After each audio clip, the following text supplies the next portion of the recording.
குற்றம் சாட்டப்பட்டவர் தான், குற்றவாளி அல்ல, கன்விக்ஷன் இல்லையா?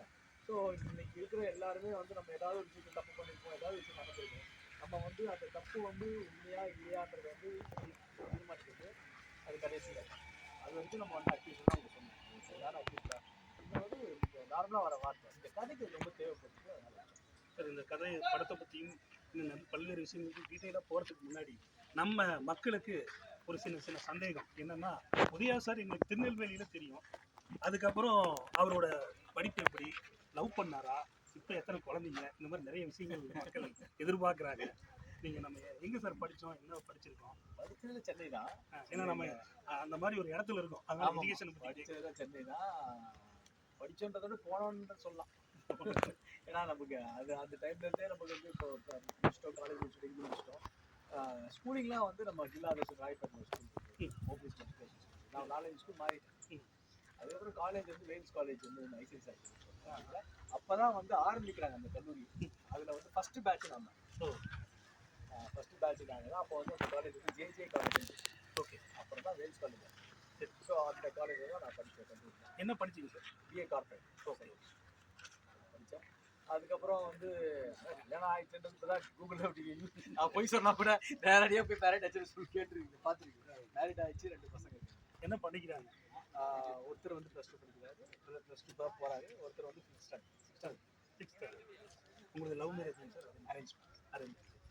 ஓகே மேடம், என்ன பண்ணுறாங்க? அவங்க வந்து ஹவுஸ் ஒய்ஃப் தான். அவங்க ப்ரொஃபஷனலாக வந்து சினிமாவில் டப்பிங் பேசலாம்.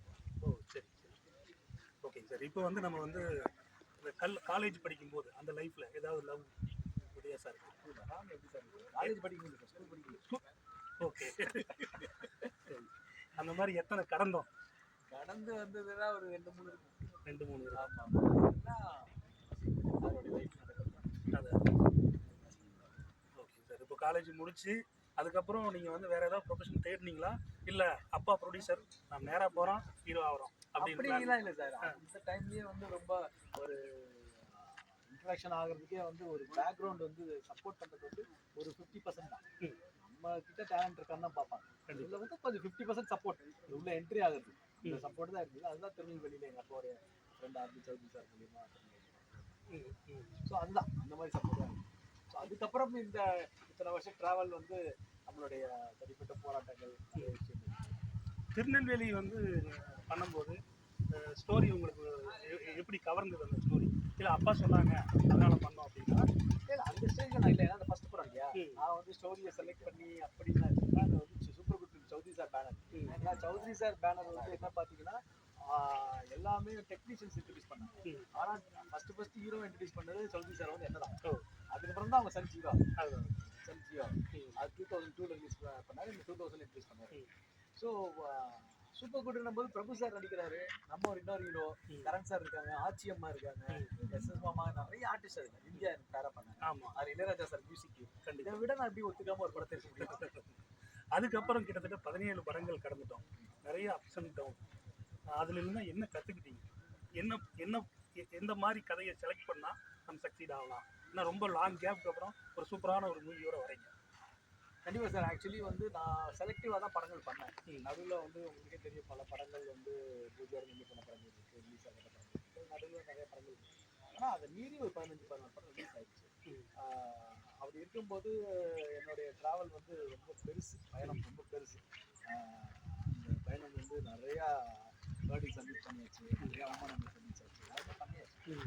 எல்லாமே ஃபேஸ் பண்ணி இந்த இடத்துல நிற்கிறோம் அப்படின்னா அது வந்து எல்லாருடைய நல்ல நண்பர்கள், நல்ல உள்ளங்கள் நிறைய பேர் இருக்காங்க. அது மட்டும் இல்லாமல் நான் செல்ஃப் கான்ஃபிடென்ஸ்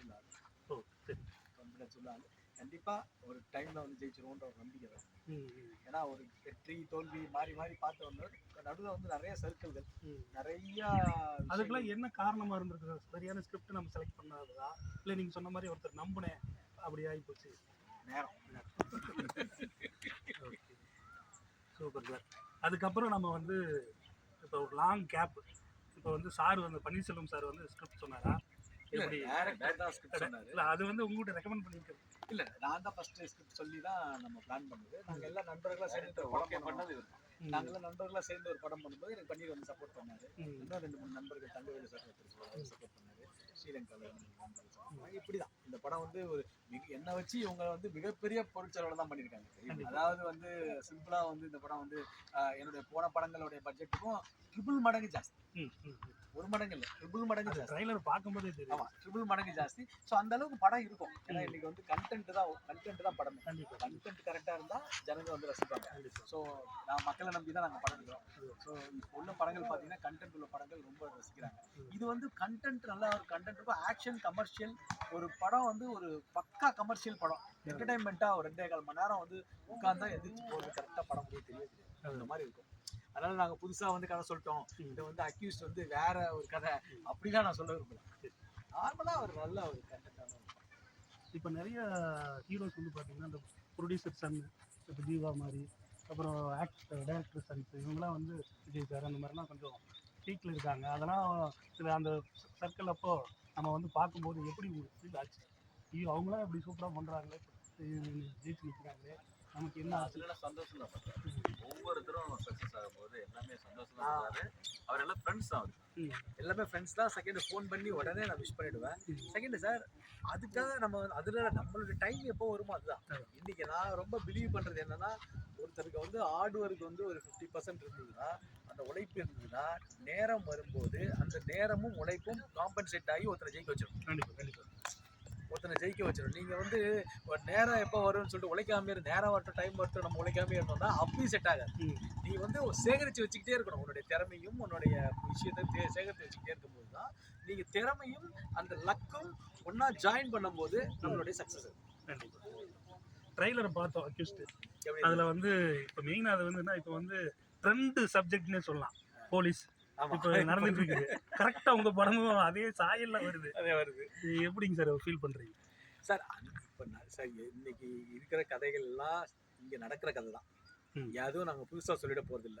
புதுசாக வந்து தயாரித்து புதுசாக சொல்ல போகிறது. சமுதாயத்தில் என்ன நடக்குதோ அது எது நடக்கக்கூடாது, ஒருத்தர் வந்து எப்படி ஒரு கேரக்டர் பாதிக்கப்படுதுன்றதான் நம்ம திரைவடிவில் சொல்கிறோம். இதில் லாக்அப் டெத்தில் ஏதாவது இருக்குங்களா சார்? அது நீங்கள் படம் பார்த்து தெரிஞ்சுக்கிங்க.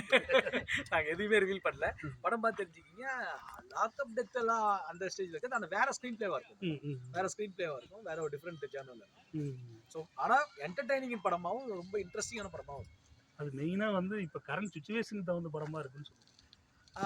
அப்படின்னு எடுத்துக்கலாம். ஏன்னா இப்போ வந்து இப்போ நடக்கிற படங்கள் அப்படி பார்த்தீங்கன்னா இப்போ வரப்போகிற படங்கள் 3 BHK எல்லாம் அந்த மாதிரி கண்டென்ட் உள்ள படங்கள் தான். இப்போ நம்ம அக்யூஸ்ட்ன்ற ஒரு படங்கள் வந்து சமுதாயத்தில் நடக்கிறது தான். அது திரை வடிவத்தில் எவ்வளோ இன்ட்ரெஸ்டிங்காக சொல்ல முடியுமா சொல்லிடுவோம். பார்த்து கனெக்ட் பண்ணி. ஆமாம், நீங்கள் படத்தை பார்த்து கணக்கு நாங்களே இப்போ சொல்ல முடியல. ட்ரெய்லரை பார்த்தே அவங்களுக்கு ஒரு அனுமானம் வந்துருக்கோம். அப்புறம் லவ்ல போட்டு கலக்கி எடுத்துருக்கிறீங்க.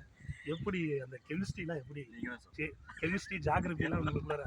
இல்லை சார், ஆக்சுவலி வந்து ஒரு கமர்ஷியல் படம் எல்லாமே இருக்கணும். ஸோ அது கதைக்கு தேவைப்படுச்சு. இந்த மாதிரி ஒரு ரொமான்ஸ் இந்த படத்தில் வந்து கதைக்கு வந்து தேவையில்லாமல் டேரக்டர் வந்து திணிக்கல. நான் கூட சார் இது ரொம்ப ரொமான்ஸ் சார் இந்த கதைக்கு தேவை. ஏன்னா உங்களுக்கு படம் பார்க்கும்போது புரியும். அந்த கதைக்கு அந்த அளவுக்கு இன்டிமேசி இருந்தால் தான் படம் வந்து ஒர்க் அவுட் ஆகும். கண்டிப்பாக அந்த கதையில் வந்து ட்ராவல் பண்ணி ஒர்க் அவுட் ஆகும். ஸோ அதனால தான் நான் ரொமான்ஸ் பண்ண வேண்டியது. நிறையா விஷயங்கள் படத்தோட ட்ராவலாக தான். கடைசியாக கேட்கணும்னா அந்த ரோபோ அந்த சாரி இவர் யோகி பாபு போட்டு அது ஒரு காமெடி போர்ஷன் சூப்பராக கிடைச்சேப்பா. இவரை தவிர எல்லாருமே கைதிரியோடு பண்றீங்க. யோகி பாபு சார் வந்து படம் ஃபுல்லா வந்து செம்ம கலக்கலாக்கியிருக்காரு. படம் ஃபுல்லாவே இருப்பாரு யோகி பாபு சார். இந்த படத்துல நான் மட்டும் ஹீரோ கிடையாது. அதாவது அக்யூஷன் டைட்டில் வச்சிருக்கிறதுனால நான் வேணா ஹீரோவை தெரியல. இதுல வந்து இவரும் ஒரு ஹீரோ தான். இவரும் நடிச்சிருக்காரு. யோகி அஜ்மலும் நடிச்சிருக்காரு.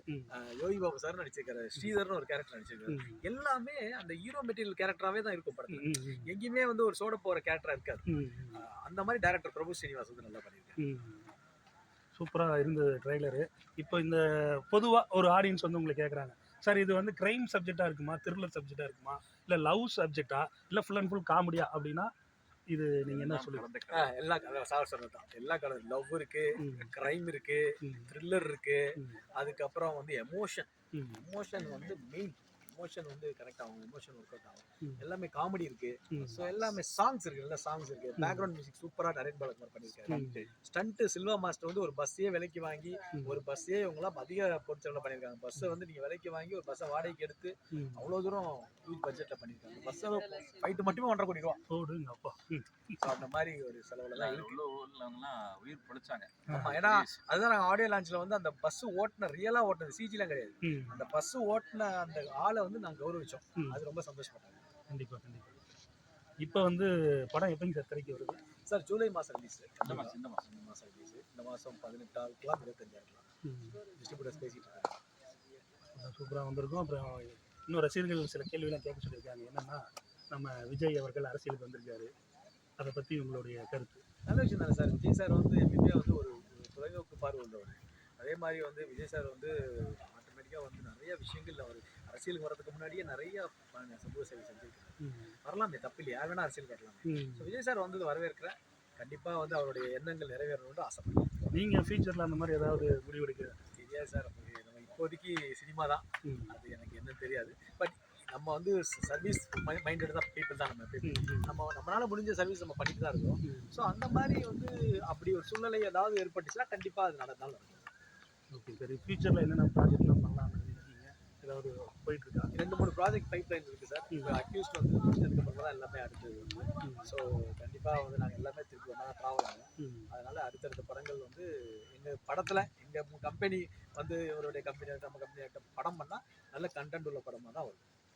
நம்ம பன்னீர்செல்வம் சாரை பற்றி நம்ம பேசவே இல்லை. அவர் கோயம்புத்தூர், நம்ம ஊர் மைந்தன், மண்ணின் மைந்தன். அவர் இந்த படத்தில் வந்து இணைஞ்சு பண்ணியிருக்காரு, ப்ரொடியூசர் ஆகியிருக்காரு. அவரோட சப்போர்ட்டில் எப்படி இருந்துச்சு? கண்டிப்பாக நான் ஃபஸ்ட்டு வந்து படம் பண்ணணும்னு சொல்லும் போதே வந்து இவர்கிட்ட தான் சொன்னேன். ஃபஸ்ட்டு பிகினிங்லேயே ஒரு படம் பண்ணலாம் போதோ, நம்ம ஒரு நல்ல கண்டென்ட் ஓரியன்டாக பண்ணலாம் போது உடனே இமீடியட்டாக அக்செப்ட் பண்ணோம். இமீடியட்டாக அக்செப்ட் பண்ணி நீங்கள் கதை செலக்ட் பண்ணி நம்ம பண்ணலாம் அப்படின்னும் போது நாங்கள்லாம் பண்ணலாம்னு நினைக்கும் போது எங்களுக்கு கூட நிறைய பேர் ஹெல்ப்புக்கும் சப்போர்ட்டும் வேறு ப்ரொடியூசர்ஸும் வந்தாங்க. அப்படி வரும்போது ஒரு பெரிய படம் தான் இது. சின்ன படமாக ஃபஸ்ட்டு தயாரிக்க தான் பிளான் பண்ணோம். இது ஒரு பிரம்மாண்ட படம் ஆயிடுச்சு. ஸோ எல்லாரும் இணைந்து ஒரு 4 கையில் சேர்ந்தோன்னே அது பிரம்மாண்ட படம் அந்த கதைக்கு தேவைப்பட்டுச்சுனால உங்களுடைய சப்போர்ட் இல்லாமல் அந்த படம் கஷ்டம். இந்த அக்யூஸ்ட் வந்து யாருக்கான படம்? கல்லூரி மாணவிகளுக்கா, இல்லத்தரசர்கள், இல்லத்தரசிகளுக்கா, இல்லை பிஸ்னஸ் மேன்ஸ்க்கா, அக்யூஸ்டுகளுக்கா? அக்யூஸ்டுங்களுக்கு தான். இல்லை சார், அதுதான் அவர் சொன்னது. இந்த சஸ்பெக்டட் அப்படின்னு ஒன்று இருக்கு. இப்போ அக்யூஸ்ட்னு உங்களை எல்லாரும் சொல்கிறாங்க இல்லையா? இப்போ ஒருத்தரை வந்து ஒரு பசங்களே இப்போ வந்து மேடையில் சொன்னாங்க, இந்த குழந்தைங்க வந்து நீ சரியான அக்யூஸ்டாக இருக்குன்னா நான் படிக்க மாட்டேங்கிறேன் அப்படிதான் சொல்கிறாங்க. இது பாரு, நீ சரியான அக்யூஸ் உன்னை நம்பவே முடியாது அப்படின்னு சொன்னாங்க. ஸோ இதுதான். ஸோ இந்த கதையில் வர ஒரு ஒரு கேரக்டர் அவன் அக்யூஸ்டா இல்லை உண்மையாலே இல்லையா, இல்லை அக்யூஸ்ட் ஆக்கப்பட்டவனா, இல்லை அக்யூஸ்ட் தான் உண்மையாலேவான்றதா திரைக்கதை. படத்தில் எல்லாருமே அக்யூஸ். நம்ம எல்லாருமே அக்யூஸ் தான். திரைக்கதை வந்து ரொம்ப இன்ட்ரெஸ்டிங்காக, ஸ்க்ரீன் பிளே இன்ட்ரெஸ்டிங்.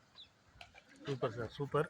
வர இந்த மந்த் ரிலீஸ் ஆக போகுது. ஆமாம் சார். இந்த படம் மாபெரும் வெற்றி அடையிறதுக்கு நிலா டிவி சார்பாகவும் நேயர்கள் சார்பாகவும் நிலா டிவி நேயர்களுக்கு ரொம்ப ரொம்ப ரொம்ப நன்றி. நீங்கள் வந்து எல்லாரும் சப்போர்ட் பண்ணுங்கள். அக்யூஸ்டை வந்து போய் தியேட்டரில் பாருங்கள். ஒரு படம் வந்து தியேட்டரில் பார்க்கக்கூடிய ஒரு கண்டென்ட்டு, அந்த படம் தியேட்டரில் பார்த்தா தான் ரொம்ப நல்லாயிருக்கும். ஸோ குறிப்பாக வந்து இங்கே வந்து எல்லாருமே வந்து நல்ல கண்டென்ட் எதிர்பார்க்குறாங்க. அந்த கண்டென்ட்டோடு நாங்கள் வந்து அக்யூஸ்ட் படம் வந்து ரிலீஸ் பண்ணுறோம். டெஃபினட்டாக நீங்கள் பார்த்து சப்போர்ட் பண்ணுங்கள்.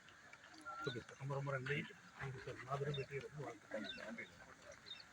ஓகே நேயர்களே, மீண்டும் ஒரு சூப்பரான இல்லை, இந்த அக்யூஸ்ட் ரிலீஸ் ஆன டைமில் நம்ம வந்து மக்களோட கருத்துக்கள் எப்படி இருக்குது அப்படிங்கிறத நம்ம வந்து பார்க்கலாம். நீங்கள் கண்டிப்பாக மிஸ் பண்ணாமல் நம்ம தேட்டரில், அது ஏசி தேட்டராக விருதுகளில் நிறைய இருக்குது ஈரோடு மாவட்டத்தில். கண்டிப்பாக எல்லா தேட்டரும் ரிலீஸ் ஆகும். எல்லா தேட்டரும் ரிலீஸ் ஆக போகுது. கொண்டாடு மக்கள் கொண்டாட போகிறீங்க. ஸோ வாங்க நம்ம தேட்டரில் வந்து பாருங்க, வாழ்த்துங்க. நீங்களாம் வாழ்த்தினாதான் நாங்களும் வளர முடியும், சினிமாவும் வளர முடியும். அதனால எல்லாரும் வாழ்த்தி எங்களெல்லாம் வந்து உற்சாகப்படுத்துங்க சார். நீங்கள் கவலையே படாதீங்க, எங்கள் மக்கள் முடிவு பண்ணிட்டாங்க. இப்போ சார் அக்யூஸ்ட் 1 பாசிப்பி, அக்யூஸ்ட் 2க்கு ரெடி பண்ணுங்க. Thank you sir. Okay sir, thank you.